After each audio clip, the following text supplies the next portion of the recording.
madaxda dowladda federaalka Soomaaliya iyo kuwa dowlad goboleedyada dalka ayaa weli ku heshiin doorashada waqtigeeda la dhaafay ee dalka ka dhacaysa waxaana weli khilaaf xoogan ka taagan yahay qabashada doorashada iyo sida loo wajahayo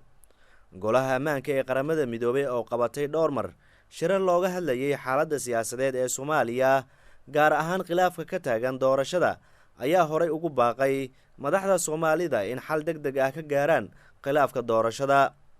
dowladaha Mareykanka iyo UK oo ka mid ah shanta dowladood ee golaha ammaanka ee qaramada midoobay ku leh codka ama awoodda qayxan ayaa markaan fariin hajabaada u soo diray madaxda dowladda iyo kuwa maamul goboleedyada sida aan xogta ku helnay dowladaha Mareykanka iyo UK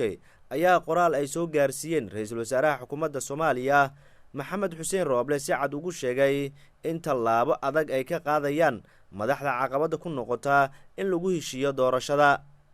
dowladahan awoodda badan ku leh golaha ammaanka ayaa ugu baaqay madaxda dowladda federaalka iyo kuwa maamul goboleedyada in heshiis ka gaaraan qabsoomidda doorasho xur iyo xalaal ah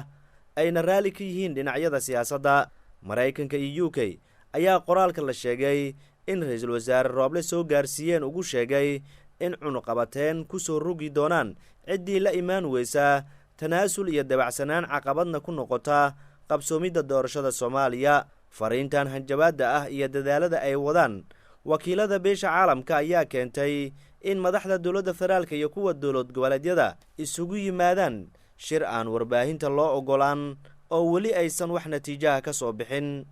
Maxamed Yaxya Jiinow warbaahinta Nation Muqdisho